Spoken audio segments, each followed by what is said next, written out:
But the ticket rush for Alex Eala in Cincinnati has already left tournament organizers scrambling. The demand was so massive that officials were forced to move her match just to accommodate the wave of Filipino fans flooding the gates. Tournament director Bob Moran, who has seen legends like Federer, Nadal, and Serena Williams pack stadiums, was left stunned by the unprecedented frenzy surrounding the 21-year-old Filipina. With a first-round bye secured as the number 17 seed, Eala hasn't played a single point in Cincinnati. Her presence alone is breaking the system. How did one player cause this much chaos before the tournament even began? And what does it say about the power of the community following her? The ticket office at the Lindner Family Tennis Center had barely opened when the system crashed. Within hours, Bob Moran was dealing with a problem he had never seen before.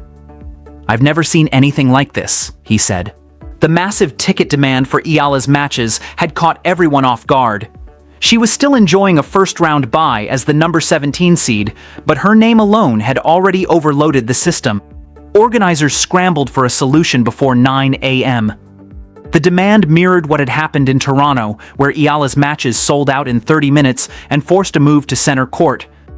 But Cincinnati was different. This was a tournament that had just undergone a major transformation.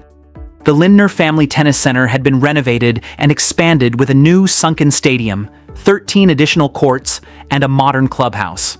It was designed to host the world's best players with room to spare.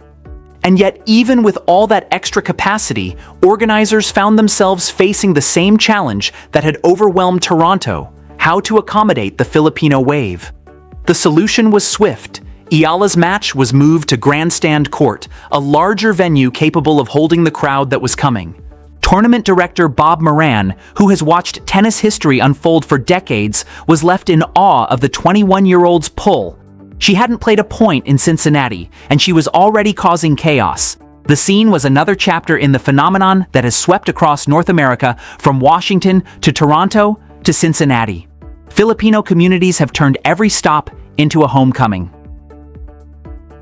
The days of scrambling for wild cards and grinding through qualifiers are over. Alex Eala has officially arrived. Seeded number 17 at the Cincinnati Open, she has earned something that once seemed unimaginable: a first-round bye at a WTA 1000 event. The significance is not lost on anyone who has followed her journey. Less than 2 years ago, the 21-year-old from Quezon City was ranked outside the top 140, accepting wildcards just to reach main draws. Now she is the number 17 seed at one of the most prestigious tournaments on the calendar, a privilege reserved for the top 32 players in the world. The 96-player singles draw at the Lindner Family Tennis Center features 32 seeded players who receive first-round byes, and Eala is among them. She has earned the highest seeding of her career at a WTA 1000 event. Before this, she would either be given wildcards or have to play through qualifying. Now she arrives as a legitimate force. The first-round bye also means she will have additional time to recover from the grueling stretch that saw her play 11 matches across 3 tournaments. She will begin her Cincinnati campaign in the second round against either Poland's Magda Linette or Romania's Elena-Gabriela Ruse. "I've come far, but I still have farther to go," Eala said, reflecting on the path. The bye is more than a luxury. It is a symbol of how far she has come, from a wildcard entry in Miami to a WTA 500 champion in Washington, from a qualifier at Grand Slams to a number 17 seed in Cincinnati. When a player who once needed wildcards now receives first-round byes, the shift is real. The Lindner Family Tennis Center had never seen anything quite like the early morning surge. The massive ticket rush that forced the move to Grandstand Court was only the beginning. What unfolded next was an entire community showing up to turn a tennis tournament into a homecoming. Ohio is home to nearly 17,000 Filipino Americans. Cincinnati itself has a Filipino population estimated between 1,000 and 2,000, but the surrounding region has proven that distance is no obstacle. Families from across the state and neighboring areas began making plans to travel to Mason.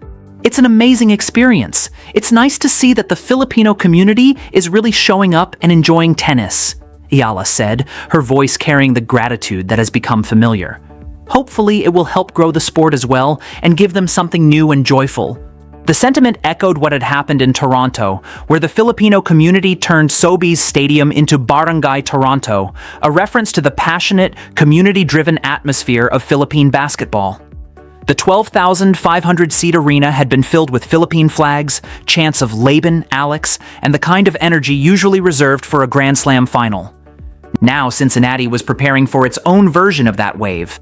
Eala, seeded 17 and coming off the first round bye, was set to face either Lynette or Ruse in the second round. She holds a 2-2 head-to-head record against Lynette, with victories in Auckland and Miami this year. Against Ruse, she dropped a 3-set decision in the 2024 US Open qualifying. For the fans, the opponent was almost secondary. What mattered was showing up. Bob Moran has seen Federer, Nadal, and Serena Williams fill stadiums. He has overseen the tournament's expansion from 1 week to 12 days, from smaller fields to 96-player draws, and a major campus transformation. None of that fully prepared him for a player who could crash the ticket system before hitting a single ball. "I've never seen anything like this," he said. The words were not exaggeration. At around 6 a.m., the ticketing system was hit with an overwhelming surge of requests. Filipino fans who had been waiting since the Washington and Toronto runs flooded the platform. Organizers scrambled. By 9 a.m., the match had been moved to the larger Grandstand court. The moment echoed Toronto, where matches sold out in 30 minutes and forced a center court assignment. There, the tournament had even added Filipino chicken adobo to the menu, a first in its history. Cincinnati was learning the same lesson in real time. When a tournament director who has watched decades of tennis history admits he has never witnessed anything like it, the movement is no longer a side story. It is the story. The ticket system crashed, the match was moved, and the director who has seen the sport's biggest names pack venues was left stunned.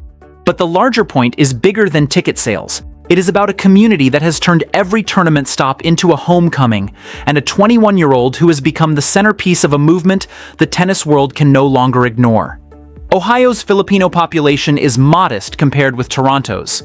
Distance did not matter. Families planned trips, flags appeared. The energy that filled Washington and then Toronto had traveled again.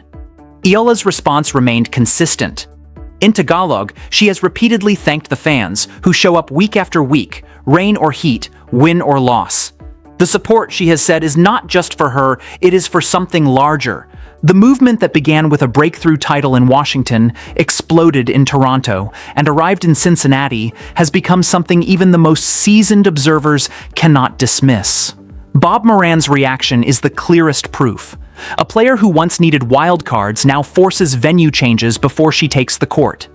A community that was once invisible in these venues is now the reason the system crashes at 6 a.m. What would you do if you had turned a tennis tournament into a cultural phenomenon? For Alex Eala, the answer has stayed simple.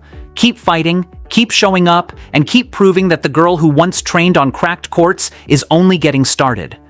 The movement is about more than tennis. It is about a community finding its voice on stages that never expected it. And that is something no ticket system can contain. If you've been following this summer, from the DC title to the Toronto Knights to this Cincinnati ticket chaos, subscribe to Tennis Diaries and stay with us. The US Open is next, the crowds are only getting larger, and the player at the center of it all is still writing the next chapter. Tennis Diaries, where the ones who saw the wave coming stay until the next gate opens.